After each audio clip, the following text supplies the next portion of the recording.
প্রচুর প্রত্যন্ত গ্রামে প্রান্তিক অঞ্চলে মহিলারা, আমি জানি না এগুলো কতটুকু জানেন, তারা কতটুকু স্যানিটারি ন্যাপকিন ইউজও করে উঠতে পারে।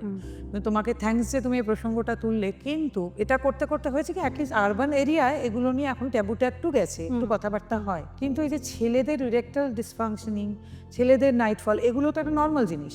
একটা ছেলে যখন অ্যাডোলেসেন্ট থেকে বড় হয়ে উঠছে তারও তো এগুলো নর্মাল। কিন্তু ছেলেরা কিন্তু কোনোদিনও জানলেনই না এগুলো নর্মাল।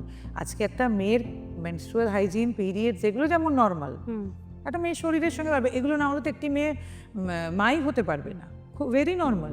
তো এমনি একটা ছেলেরও কিন্তু একটা ইরেকটাইল যদি ডিসফাংশনিং হয়, ছেলেটা কি বাবা হতে পারবে? পারবে না তো। কিন্তু আমরা সেটা বুঝতেই পারলাম না। এই যে তুমি বলছো না যে ইম্পোটেন্সি, আমাদের কাছে যে প্রচুর ডিভোর্সের কেস আসে, তখন ছেলেটি বলে যে ম্যাম আমাকে না জানেন তো বলেছে আমি ইম্পোর্টেন্ট। এটা কিন্তু প্রচুর। হ্যাঁ, কিন্তু আমাদের দেশে তো ফ্রিজিড মেয়েরাও আছেন, সেই নিয়েও তো কোনো পড়াশোনা নেই। মেয়েটি নিজেই জানে না, হয়তো ছোটবেলার কোনো ট্রমার কারণ, হয়তো অসুস্থতা, একটা জানো তো প্রচুর লং অসুস্থতা যদি তোমার হয়, ধরো অনেক দিন ধরে তোমার টাইফয়েড হয়েছে বা বড় জন্ডিস হয়েছে, সব কারণেও তোমার ফ্রিজিডিটি আসতে পারে।